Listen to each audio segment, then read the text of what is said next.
And now it is my distinct pleasure to introduce our guest speaker for this evening. Before we jump into tonight's speaker, I wanted to briefly reflect on the last 2 years, the amazing guests that we've had. I hope you got to hear many of them speak. Of course, we had some Wall Street rock stars. We had a retail rock star. We had an economist rock star. We had political rock stars. And we had a rock star rock star. I've been thinking about what connects all of these people, from Dylan to Diamond, from Case to Fink, from Moyo to Bono, from Nadella to Obama. And I keep coming back to one word: excellence. They each represent excellence in their fields, and it's been an honor and a joy to hear from them and to interview them, including the final guest of my tenure, Debra A. Cafaro. Debra is a study in sustained excellence. A trained legal mind, she joined Ventas in 1999 and has overseen a massive expansion of the company. Today, the Ventas REIT owns almost 1,300 senior housing and healthcare properties in North America, Canada, and the United Kingdom. It also serves as the primary capital provider to healthcare companies. When Debra started, Ventas was struggling with a market capitalization of around $200 million. Today, it hovers at $22 billion. This helps explain why for 5 consecutive years, the Harvard Business Review has included Deb on the list of the top 100 best performing CEOs in the world.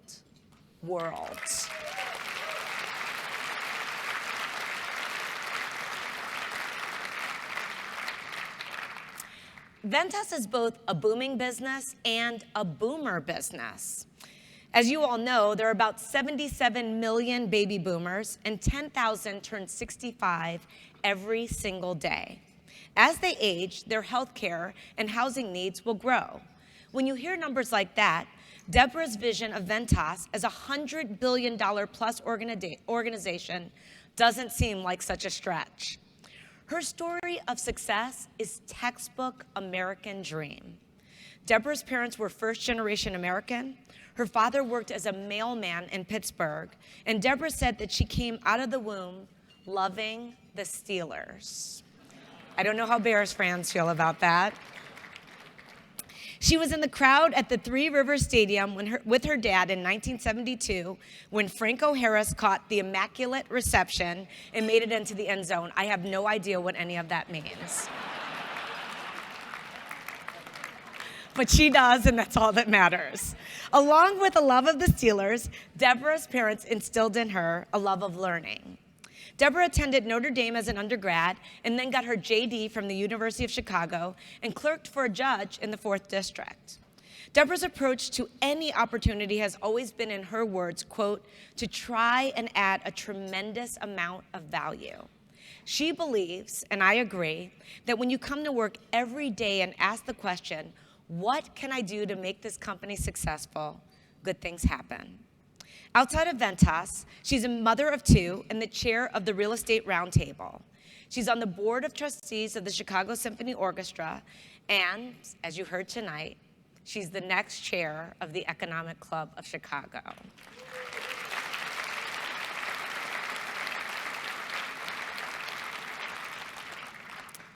I'm done. And here's one thing that Debra has done that's hard to match. Now, this is crazy. She has drunk champagne from the Stanley Cup. As an owner of the team, she's a minority owner and member of the Pittsburgh Penguins Management Committee. She celebrated with the championship team in both 2016 and 2017. She said that owning a sports team was a dream, and it helped bring her family closer. Quote, one of the greatest things about being successful, she said, is you get to have some of your dreams come true. I would say many of her dreams have come true.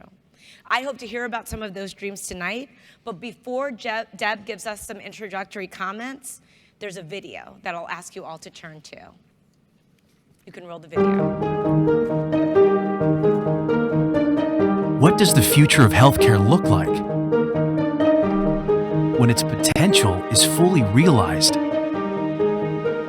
What can healthcare providers, operators, and innovators achieve with the power of capital behind them? How many more goals can they reach? And how much faster can they reach them? Ventas is the world's premier healthcare real estate investment trust, an S&P 500 company where long-term success for our partners and consistent performance for our stakeholders go hand in hand. Where financial strength and deep experience lead the way, ready to leverage the opportunities, the demands, and the demographic momentum of a rapidly aging population. Where the real estate we build is setting the foundation for real healthcare solutions. Because at Ventas, we don't just invest in properties. We invest in possibilities, empowering our partners to help more people than ever before, providing medical professionals expanded options to treat and cure patients in world-class facilities, enabling seniors' communities to help our parents and grandparents stay active and age with dignity, fueling centers of research and innovation with the resources they need to explore new technologies and discover groundbreaking solutions to our most urgent healthcare challenges. So what does the future of healthcare look like? With the power of capital behind it. For Ventas, our partners, and the patients, families, and communities we serve, it looks like possibilities expanded, potential realized, and excellence sustained.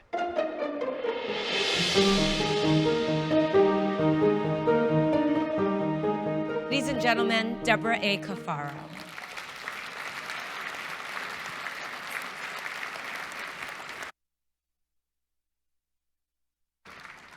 Thank you.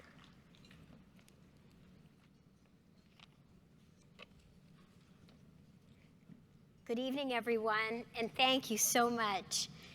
Thank you, Mellody. It's a pleasure to be here this evening, and I'm so honored to be selected to lead the Economic Club of Chicago and carry on its proud legacy. And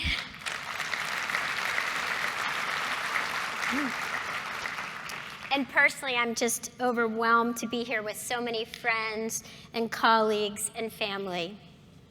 For 91 years, the Economic Club has been at the heart of what makes Chicago work, connecting the leaders of our city and encouraging the kind of constructive dialogue that's especially important in today's world. For the past 2 years, Mellody Hobson has been at the heart of the ECC.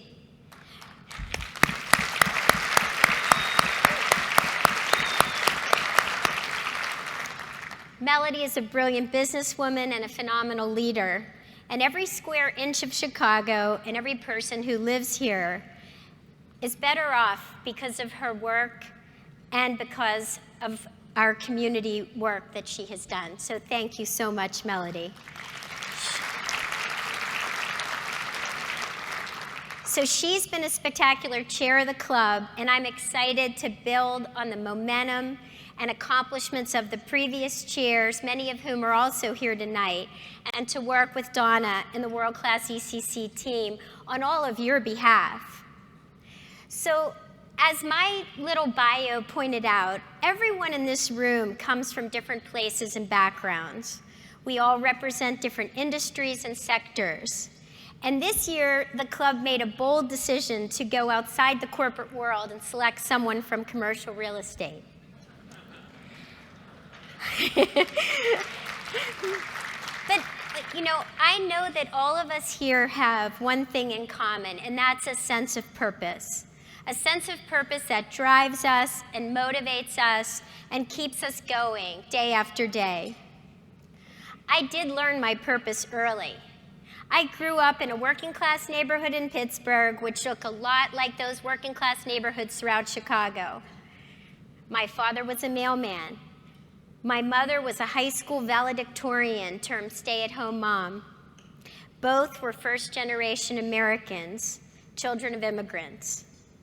They were kind, they were generous, They were also super smart, and they worked so hard their whole lives. They made every sacrifice they could so that my sister, Mary Jo, and I could have a better life. My sister, Mary Jo, who's here tonight, recently reminded me of one time when I was little, we had a clawfoot bathtub that had only 3 feet. The missing 4th foot, though, had been replaced by a few bricks to keep the tub upright. My parents were saving to replace the bathroom and the broken tub. But then I decided that I simply had to have piano lessons. And because we didn't own a piano, I'd have to walk 30 minutes each way for lessons. I pleaded with my parents, arguing that it didn't take a half an hour to walk to and from the bathtub. So, of course, they bought a piano, and we kept the 3-footed tub for many years to come. So my parents loved us, and my dad grew to love his work equally or almost as much. He was the most unlikely entrepreneur you've ever seen. Almost by accident one day, my dad learned that he could make a living by trading rare coins. Specifically, he found out that rare silver dollars that were then in circulation could be worth $20 or even more. So with his mathematical mind, he learned the dates to look for. And every week, he would take his Postal Service paycheck to the bank and cash it in for silver dollars. So he would jingle on home, and we would spread those silver dollars out on the dining room table looking for the valuable ones. Some weeks, Dad made more money finding rare coins than he ever did delivering the mail.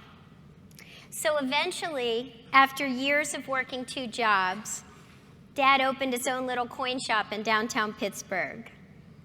He took a big risk, worked incredibly hard, and he did it because he knew his purpose was tied to a sense of both personal achievement and family commitment. That little coin shop put my sister and me through college, his proudest accomplishment.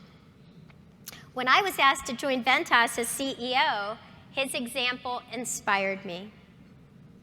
That was in early 1999. Back then, Ventas was a new, small, and unknown company, and those were its absolutely best characteristics. The company was in deep trouble. We had a single tenant, itself headed for bankruptcy. Between heavy bank debt coming due, a tax audit looming, distressed debt guys lining up against us, and a Medicare fraud investigation underway, most people didn't give Ventas a chance. But me, well, spurred on by the company's persuasive founder, I chose to take the job as Ventas CEO. I did it even though I had to move away from my wonderful 2 children and husband. They supported my unconventional decision to take the job. Like my dad, I was pursuing work that was fulfilling while trying to ensure our family's well-being. In those early days at Ventas, our team of underdogs worked harder and more creatively than you can possibly imagine. We were absolutely relentless. We tried everything we could to save the company and turn it around. Where others saw no way out, we saw opportunities to find solutions that benefited everyone. And against the odds, our efforts worked. We solved our problems. And then we were able to strengthen our balance sheet, begin paying dividends, develop a strategy, hire a team, and start to diversify our business and grow. We had the advantage of both hindsight and foresight. We anticipated the potential created by the changing demographics in the U.S. We knew that more healthcare and senior living providers would need a committed, knowledgeable, long-term real estate partner. And we made sure that we could be that partner. Today, as Mellody said, we're proud to be one of the largest owners of healthcare real estate in the world. We have 1,200 assets across North America and the United Kingdom, and we're valued at $34 billion. Along the way, we've delivered over 22% compound annual return to our shareholders. A lot of times when people talk about Ventas, and even when I do, our business fairy tale goes from struggle to survival to success. And it's principally about financial success. But in truth, as I've learned over the last 20 years and realized more every single day, is that the Ventas story has become so much more than that. It's become about the drive of the incredible Ventas team, some of whom have been lockstep with me since the very beginning, and others have joined along the way and made huge contributions. Turning around the company, growing it, build something of value, something sustainable, has taken commitment to one another, and it's taken a common cause too. Our highly skilled and cohesive group at Ventas knows that we have a responsibility to our shareholders to deliver, but they also know our purpose. We build and reinforce the foundation of the healthcare industry, literally. At Ventas, real estate has a real impact on the lives of everyday people. Most of you know that healthcare accounts for nearly 20% of our economy, and real estate makes up another 20%. So Ventas sits at the exciting intersection of these dynamic and essential industries. We provide patients and family sites for care and healing. We create residences where mothers and fathers can live in dignity as they age. And we give leading researchers labs where they can discover cures for chronic conditions. There are nearly 1 billion physician office visits in this country every year. Our Medicare population uses these services 4 times as much as others. And with 10,000 baby boomers turning 65 every day, we expect the growth rate in physician visits to double in the next 10 or 15 years. And that's why we're investing in medical office and outpatient business with leading hospitals across the nation. Effective outpatient care keeps patients happier and healthier, limits the need for expensive, unnecessary hospital admissions, and lowers the overall cost of care. Chronic disease is also on the rise, and with it, the human and financial costs associated with them. We expect that in a decade, 170 million US citizens will be affected, essentially half our population. Leading researchers across the country are working furiously to find cures and treatments. We believe in building world-class labs where scientists can collaborate, innovate, and conduct groundbreaking research. In Durham, North Carolina, we worked with public and private partners to completely transform one of the largest cigarette-making factories in the world into a centralized location for Duke University's biomedical research. I dream that one day those brilliant minds will discover a cure for cancer right in our repurposed tobacco factory.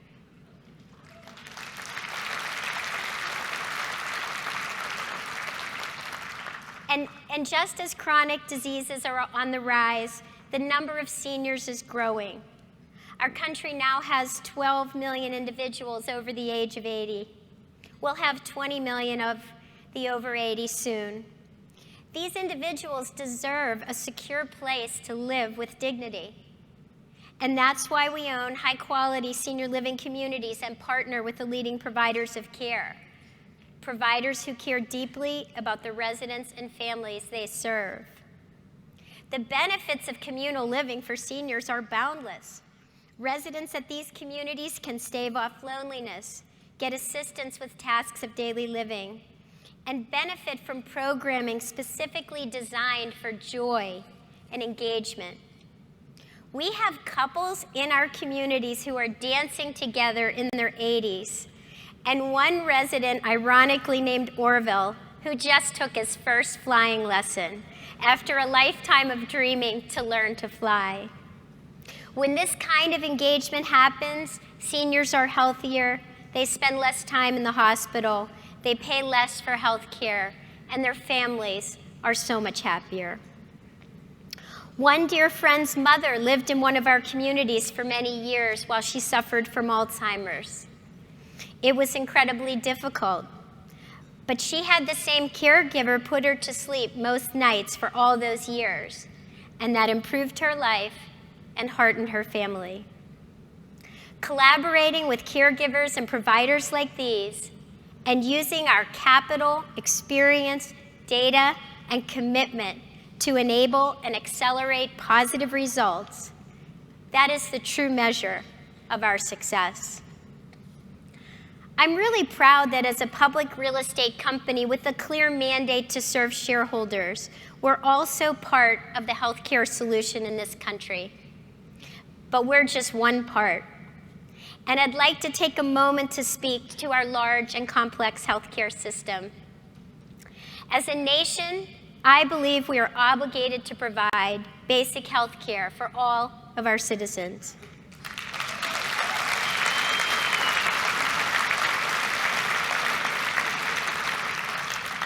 The Affordable Care Act, much maligned, was signed into law 9 years ago and became fully effective only 5 years ago. It was an effort to make health care available to everyone. That law did not seek to disrupt, but rather build on and reform the quilt system of Medicare, Medicaid, and private insurance we've developed over the years. It is far from perfect, but healthcare exchanges and Medicaid expansion have enabled more than 20 million fellow Americans to obtain healthcare coverage and care. It has allowed special needs individuals like our precious daughter, Katie, to remain on our work insurance indefinitely. And of course, it has protected the 50 to 100 million Americans who suffer from a pre-existing medical condition.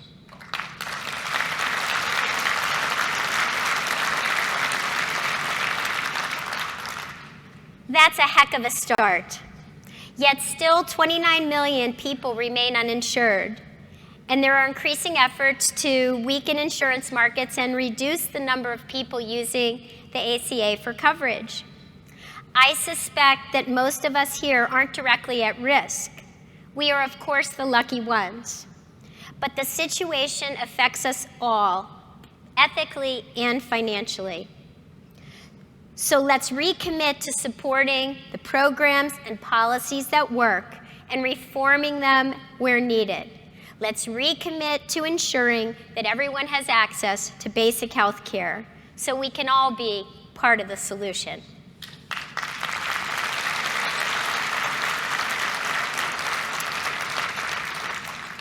In closing, Chicago is truly a great city, and it's thriving.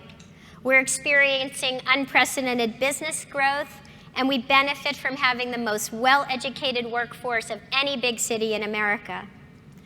Of course, we have our share of challenges too, and healthcare is only one of them. I'm confident that the leaders in this room are growing their businesses and also driving constructive solutions to these other challenges, including issues like hunger, poverty, education, and violence. And I'm proud that the Economic Club of Chicago is a place where leaders can connect and collaborate to build better businesses, to debate the key issues of the day, to make our city and our country better for everyone. Working together, there's no telling what we can do. And I look forward to working with all of you to find out. Thank you very much.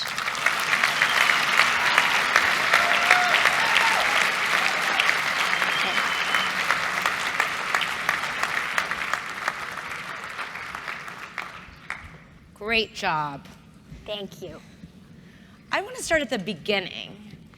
Your parents were first-generation American. They were. How did that affect and shape your views of our country and the world? Well, first, we always had great food. Now, explain where your grandparents came from on both sides. My mother's family came from Lebanon. She grew up in an Arabic-speaking household. And my father's family came from Italy. And my grandfather, who never learned to read and write, opened bars and restaurants in Pittsburgh and raised 11 children. You said your grandfather signed his name with an X. Through his whole life, he signed his name with an X, yes. And did they speak Italian at home? They did, but in those days, everyone wanted to be really American and eat white bread out of cellophane. And so they tried to become American and speak English at home. But how did that affect you? So you had grandparents on both sides, Yes. both immigrants? Yes. These cultures mixed together? Yes, it was a wonderful upbringing. Of course, I didn't know any better, but it was warm, and there was a great belief in the American dream. And that did shape me. And there was a great belief in always trying to do your best, always trying to excel, yet humility and respect for others. Those were core values in our house. So I read something, and I don't know if it's true, because just because you read it doesn't make it so, that you maybe weren't going to go to college. That is true. So Yes. Explain that one. Mm-hmm. Well, most of the kids from my high school didn't go to college. I think there were 3 in my graduating class. One went to Pitt, one went to Notre Dame. I went to Notre Dame, and one went to Duquesne, another Pittsburgh school. But when I was in high school, I was shopping at a department store, and there was a young woman working there who went to Smith College. And we started talking, and she said, you know, you're really smart. Like, are you going to go to college? And I said, I don't know. And she said, you really should go to college. And I said, okay. And I'd never heard of Smith College. And I went home, and she said, well, you have to take the SATs. So I went home and asked my parents if I should take the SATs. And they said, I don't know. You should. And I ended up, because of that young woman in the department store, taking my SATs, applying to Smith College, and actually thinking about going there. But that was a random event in my life that changed my life. What do you think you would have done if you hadn't gone to college? You know, I grew up with a lot of really bright people, and they have worked in jobs in Pittsburgh that are either in the trades or working in stores, things like that. I suppose I would have done something like that. What did your parents think about college and all of this? Well, they started to get excited about it, definitely, and they supported me. They just couldn't guide me in the way that everyone in this room guides their children, and perhaps they were guided. And so then how did you decide on law school? Well, Watergate. Oh, okay. Well, Notre Dame opened a whole new world to me. I was one of the early co-eds. And when I was in high school, I watched Watergate. And some of the cool people were women, which was a little bit groundbreaking. And I thought it would be great to be a lawyer. And so when I was at Notre Dame, I learned more about it. And I was lucky enough to be accepted into the University of Chicago Law School. What did your parents think of that? Well, they, again, thought it was great. I think they didn't really know what a corporate lawyer was, or they didn't know much about the University of Chicago. I just remember showing up, and some people had said that it was a bad neighborhood. And of course, coming from the neighborhood that we came from, my parents thought it was fantastic. So they look, I mean, they really got it, but they weren't of it. Right. And so they were very proud, but again, weren't as able to guide me as I got into some of the higher education environments. So who guided you? I've had so many mentors. That's another way that I've been incredibly lucky. Lucky with the young woman in the department store, but then people in college, professors helped me understand what the next step could be like. When I was at the University of Chicago, Professors took an interest in me. I was able to work for Edward Levy, who had been the Attorney General of the United States, and he mentored me. And then, of course, in my professional life, I have been just incredibly showered with role models and mentors, from the lawyers at Barrick Verrazano to Shelley Rosenberg and many, many others who have looked out for me and tried to advance my career. So I've always wondered about this. There are people who are showered with that kind of attention. They have tons and tons of mentors. I have been one of those people. I know a lot of other people like myself, like you, and then I know others who have not at all. And I wonder, is there something in you that is seeking out that advice and guidance and is open to the feedback? What do you think led to those people investing in you? Well, they're wonderful people, first of all. But they could have been anyone. There's a finite amount of time. It's true. I'm very curious. I love people. I love learning about them. And as you said, I really believe mentorship is a two-way street. And so the way to have a mentor, in my opinion, is to try to be valuable, it's not a one-way street. And so I've tried to work hard to reward their confidence in me, to try to help them in any way that I can. That's legal. But that I think has spurred some of the relationship building that has led to true mentorship. Do you still feel like you're being mentored? Yes, I do. I learn every day. I learn from, now some of my mentors are younger than I am, because I can learn so much from some of my colleagues at work. I can learn from my children. But there are many people, some of them are here tonight, who I still feel I can follow their example and learn from. How did you go from the law firm to Ventas? Like, what got you there? Whoever of you wants a defined career path, you should probably close your ears for this part. My career from law to business was unpredictable. One day someone called me and asked if I would become the president of a REIT after I'd practiced law for 13 years. And it was quite out of the blue, but it was a reaction to an area of law I had taken on as a young lawyer at the request of Shelley Rosenberg. It was something that no one else wanted to do. It was tax-exempt bond finance work. And I did it out of loyalty to Shelley, and because I like learning things. I never wanted to know anything about bonds.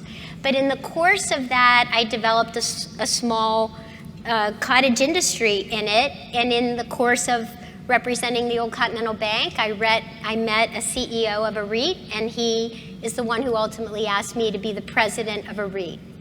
So I moved from law to business. We sold that company in 12 to 18 months. And then another mentor, Doug Crocker, who had been the CEO of a real estate investment trust here in Chicago, called and suggested that I become the CEO of Ventas. And it was a healthcare company, and I didn't know anything about healthcare, but I took the job anyway. And it was a fixer-upper, as one might say. We like to refer to it as a dumpster fire, but you can call it a fixer-upper. What did you see? I mean, I read a story that said that you took a lot of your compensation in equity. You saw something. Not enough.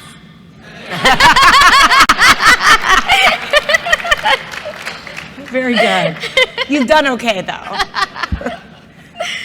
What did you see? I mean, it's $200 million. Your largest client has gone bankrupt, right? Yes. I mean, it's on the rails. It was on the rails. ropes, excuse me. Well, what I saw was the following. In all kidding aside, the upside downside of the situation was in my favor, even though it didn't look like it was. And that is, the company was really written off by everyone. No one thought that it could survive. And what I saw was the ability to learn how to be a CEO. I had never been a public company CEO before, and I thought that would be valuable. The opportunity to learn about healthcare, because of course, what could be bad about learning about healthcare?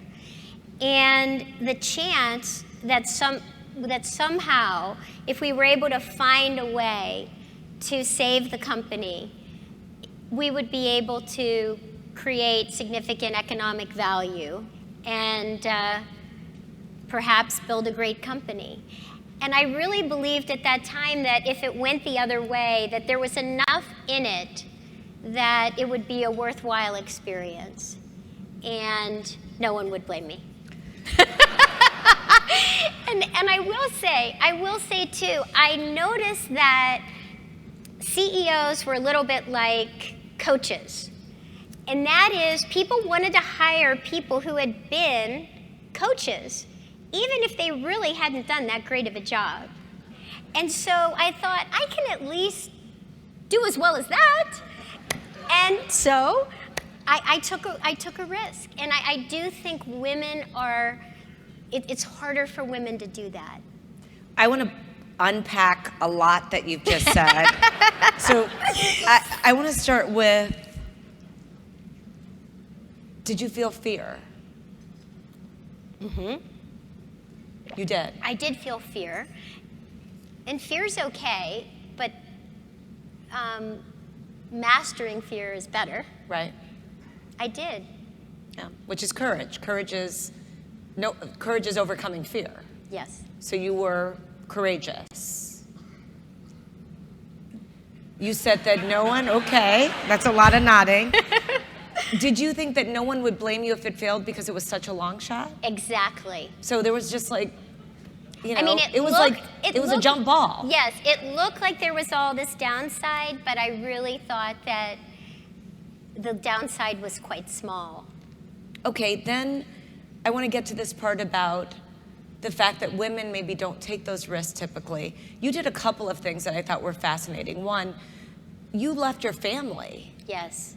And you had 2 kids. Yes. How did that all go? I mean, how did your family come to the agreement that this was the right thing for you to do? This sort of fledgling, may not make it, fingers crossed, but if it doesn't work out, I guess I could go back to being a lawyer mentality, exactly. Right? That's exactly what it was.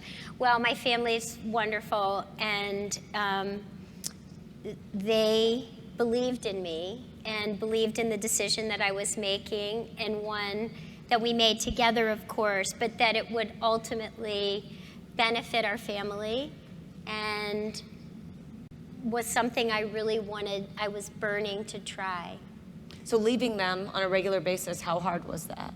It was incredibly difficult. And the work had to be just excruciating. Well, the one good thing about being away is we worked about 23 hours a day, and so You got a whole hour of sleep? Yes.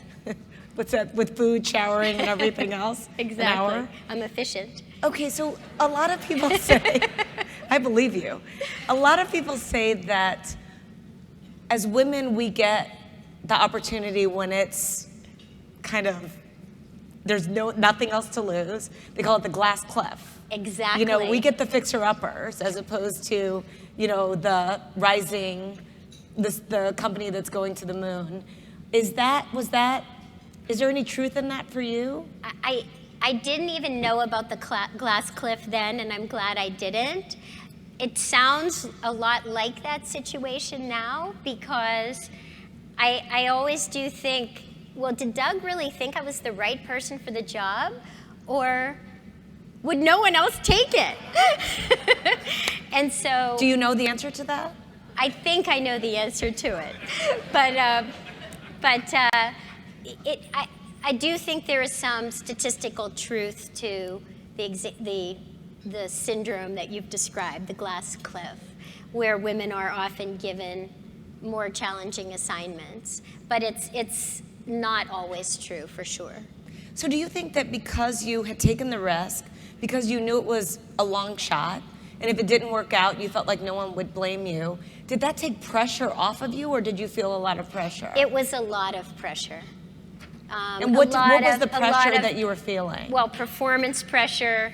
I had taken on a responsibility that was significant, and I felt that the pressure to make it work out. How many people were working there? I mean, there were not many people. There had to be maybe 10 people at the time. Wow. And I think I might have exited 8 of them.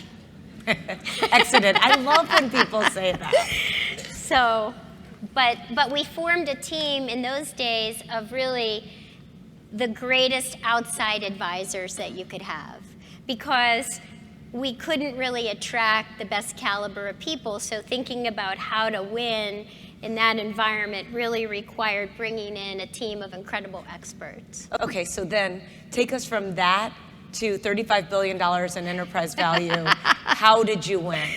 Well, first we survived. And then, which was its own form of winning. We did one of the most successful multi-billion-dollar restructurings that had ever occurred at that point in time, and everyone won. All the constituents won, and that was part of the beauty of it. And I thought at that time that someone would buy the company, because in real estate, if you have a wonderful morsel of assets and cash flow, typically a more aggressive, acquisitive company will come along and acquire you, and I thought that would happen. But what turned out was that our subsector of the real estate market was slightly inert. The people in it, they weren't doers. They weren't like the Sam Zells, the Steve Ross, the other people I had known in real estate who were go-getters.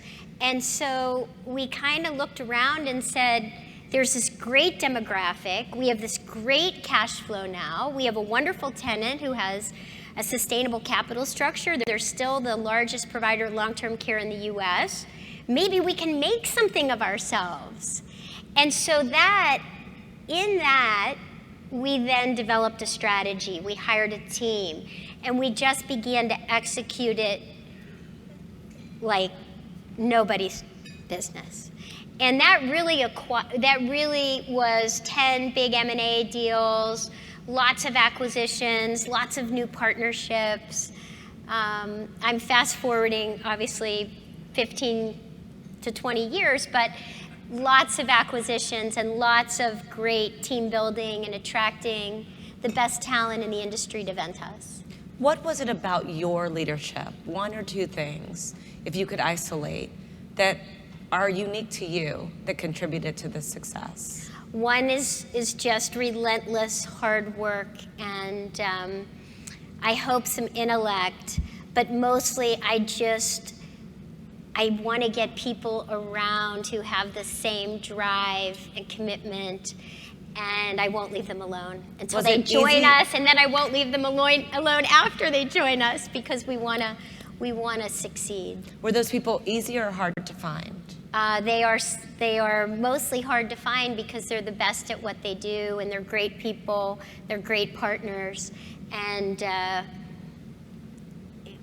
it's our job, though, to attract them to the company. How do you know it when you have one of those? What do you ask them? How do you try to ascertain that special je ne sais quoi? Well, they tend to be accomplished people. They tend to be humble people. They tend to be hardworking people. And you can discern that from a lifetime of work or from a good interview. And from people who know them. It depends how old they are, obviously. If they've had a long career, it's easier to discern. But that's been one of the real secrets to Ventas' success, is getting those kind of people. So it's interesting. I've always found that there's hard work and there's hard work. Mm-hmm. And a lot of people say they work really hard. And there are degrees of difference that can have tremendous difference in magnitude. And I have not found a way to question for that. And so I wonder, where do you go with your questioning that lets you discern that work ethic? Well, again, because it's not time, it's not hours. It's not. It's intensity and purpose. In the interviews, I think you can get a really good sense of people when you ask them about their their current jobs, their current day. If they've had a body of work, you can talk to people who've worked with them in the past, especially if it's a person that you have in common. Because if they know how we work and they know the other person, you can get a sense of whether there's going to be a match. And it's not for everyone. And there are lots of successful companies who have different kinds of intensity, and that's great. But that's how we've been able to find and attract the right kind of people for Ventas. I don't know if you saw this story about Bill Gross that was in the FT a few weeks ago. No. It was the lunch with the FT on Saturday. And he had a question that he says he asked every single person that interviewed with him when he was the Bond King. And I was fascinated by this question. He said he thinks people have one of three goals, maybe more than one. And in every interview he would say, do you want money, fame, or power? If you had to choose people to work with you, what would you want them to want? What I want them to want is to win as a team the right way with integrity. So does that get you money, fame, or power? It can get you money, but we're not a highly power-driven organization. And as you've probably figured out, we might be the most successful company you've never heard of, so fame is definitely not in your future if you come to work for Ventas. But it really is that passion to win as a team for our partners and do it the right way. Do you think that's a fair question that he's asking, that it comes down to one of those three things? I was so fascinated by it. I think it's too restrictive of a characterization. Interesting. At Ariel, we ask when we interview, what is your towering strength? What do you do better than anyone else? What is yours?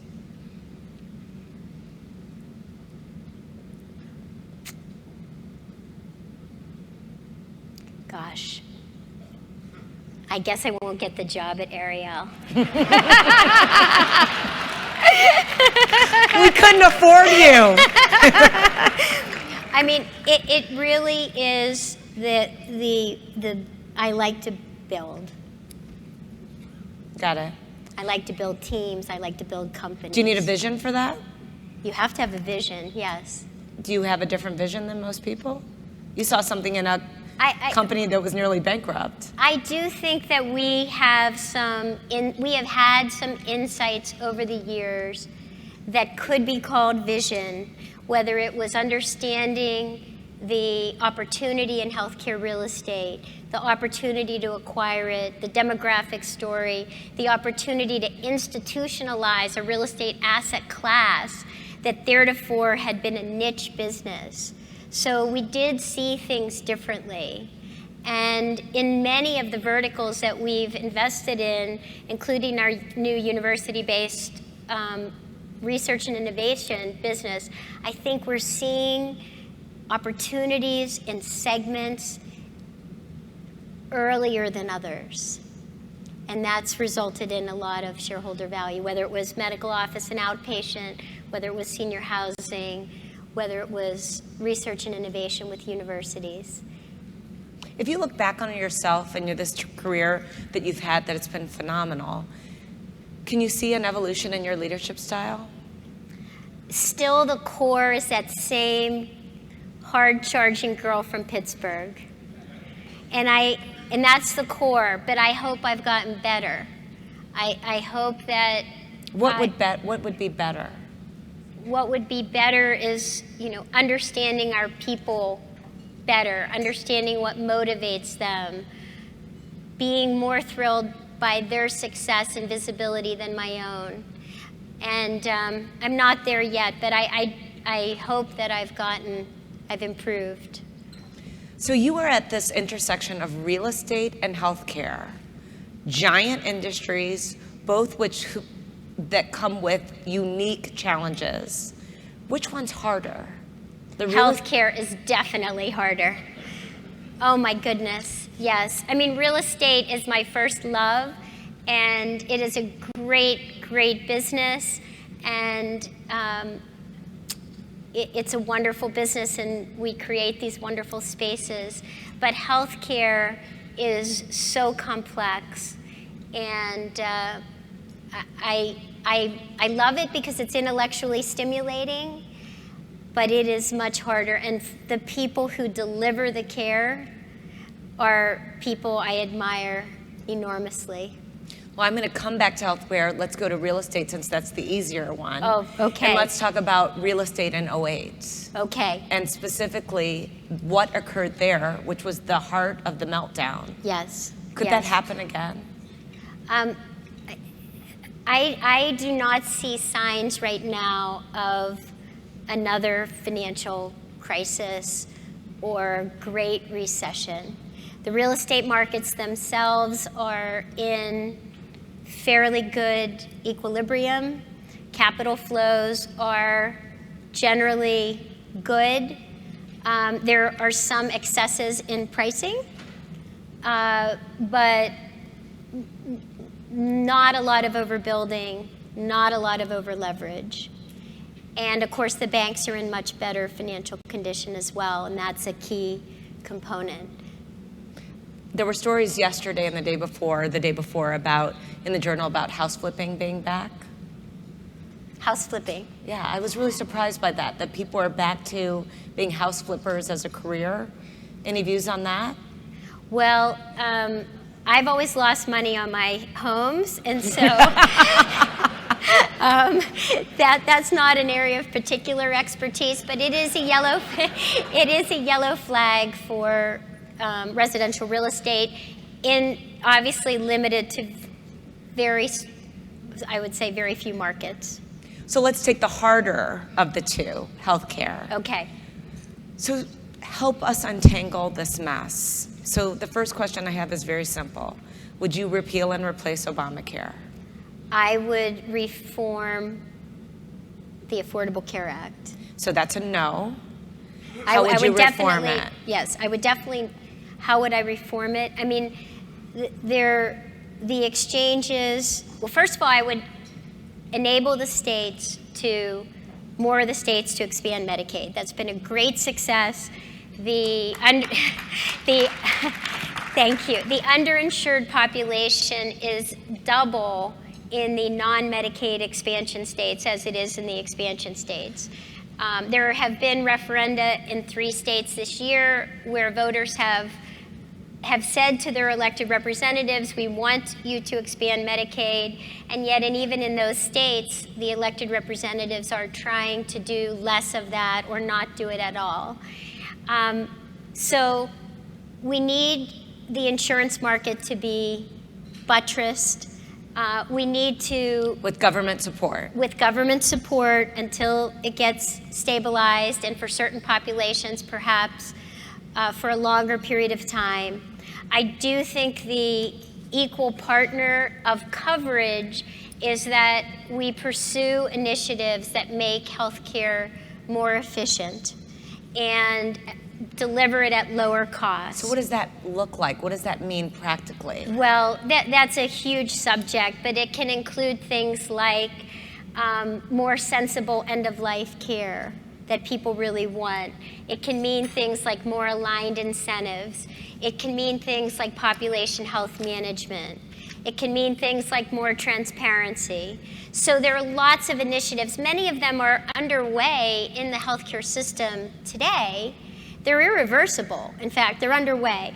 But if we could just get past the Affordable Care Act, acknowledge that it is the structure and we're going to make it better, then we could move on to address some of the admittedly important aspects of just bringing down overall healthcare costs in the country. Because we do pay the most, but we do not, by any means, have the best outcomes. We are in 30 or less in outcomes in the United States, even though we spend by far the most per capita. So help me understand one thing about expanded Medicaid coverage in certain states where we have elected officials choosing not to respond to the will of the people. Square that circle for me, because I do not understand it. Well, you know, I don't fully understand it either. And I find that when I travel internationally, it's so interesting to talk to people because they really cannot understand how a country as wealthy as ours and as smart as ours, they feel like we don't want our people to have health care. And that's really how it comes across. And this example is one. I know in one of the states, it could be Utah, the voters voted for Medicaid expansion, which basically means if you're at, let's call it 135% of the poverty line, you can get coverage, healthcare coverage through a Medicaid program. And it doesn't cost the states anything. The federal government provides the cost. And in one of the states, the elected officials have said, well, we're only going to do it to the poverty line. And I just don't understand that.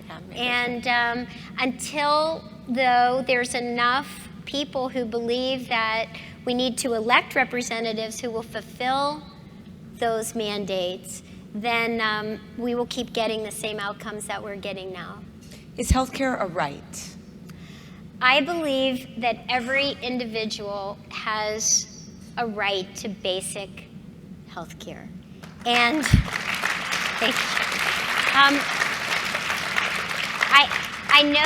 I know there are some hospital executives here and other healthcare providers, and we know that when someone is sick or injured and they come to the emergency room, that we have a moral and legal obligation to care for that patient.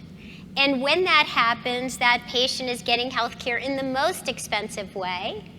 And by the way, we're all paying for that. We pay for it because then the government gives the healthcare providers a higher rate to kind of make up for it. And we pay for it in our employer plans because that's where all the profit has to be so that the hospital can care for these people without coverage. We are paying for it anyway. So my view is, let's just pay for it in the most rational way we can figure out. And so until someone comes up with something better, I would just say improve the Affordable Care Act. And so it is a right because you can't be denied it. Right. How optimistic are you about a solution coming out of Washington, D.C.? I mean, I was just there for 2 days, and it is a really dysfunctional place. Yet, I cannot help but be optimistic. And I do see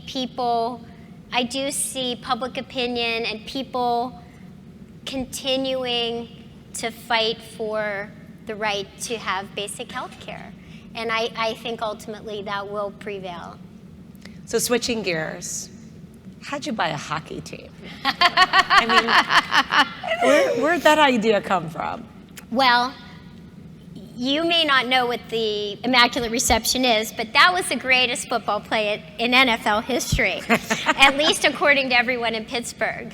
And I've loved sports since my early days, and I've been so lucky to have been at incredible sporting events. And it was always a dream. I always said, well, if I ever made it, I would love to own a sports team. And of course, we all want to be part of a sports team in our hometown. Right. Now, hockey wasn't originally on the list. I came to really love hockey when I moved to Chicago and started really enjoying our Chicago Blackhawks. And the opportunity presented itself one day when I was working at home in the morning, and my husband walked in and said, hey, the Penguins hired Morgan Stanley to sell the team. And I said, oh, that's great. I'll call one of my friends over there and see, I'll throw my hat in the ring. I've been thinking about maybe trying to get involved in sports investing. And I think my final words were, don't worry, honey. Everyone tells me it never works out on your first time. But it worked out. I mean, to be from Pittsburgh, to have the opportunity to be a partner with the great Mario Lemieux, who is a true gentleman, and the general partner of the team, and to get involved with an organization that really is excellent. It's been so interesting to see how the business of sports is like all of our businesses, only a lot more fun.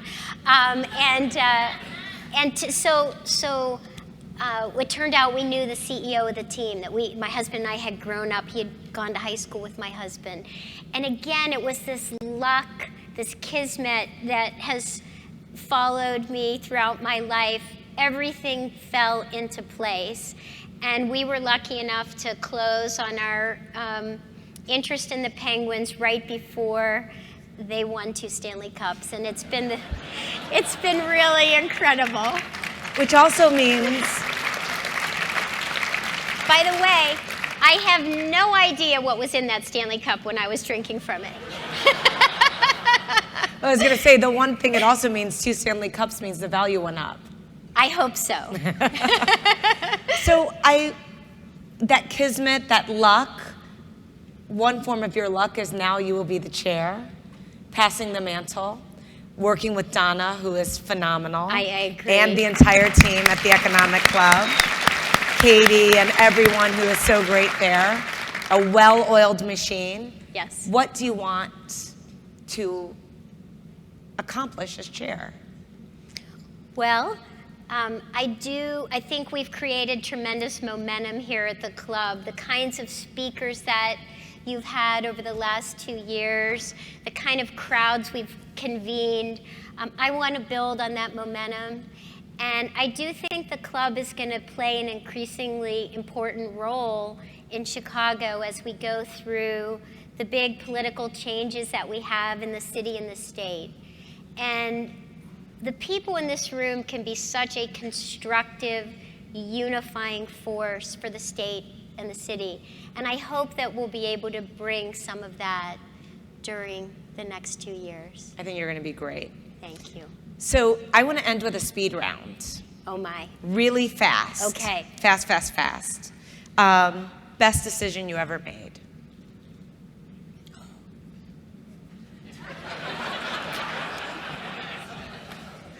It has to be marrying my husband.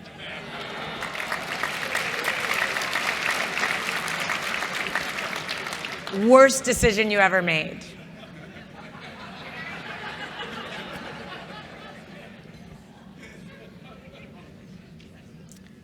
Oh, my goodness. This isn't lightning at all.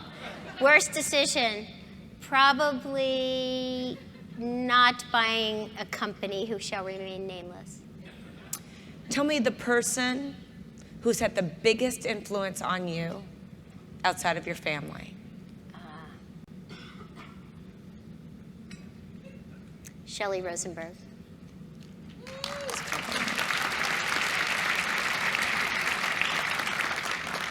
Tell me a person who is no longer living that you would have most liked to meet.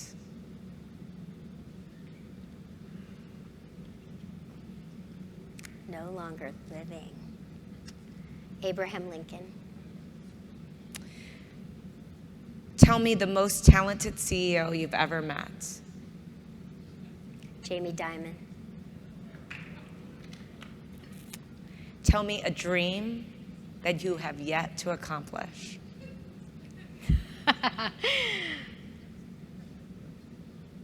Making Ventas a $100 billion company. Ladies and gentlemen, Debra Cafaro, your next chair. Here's your gavel. Well done. Thank you.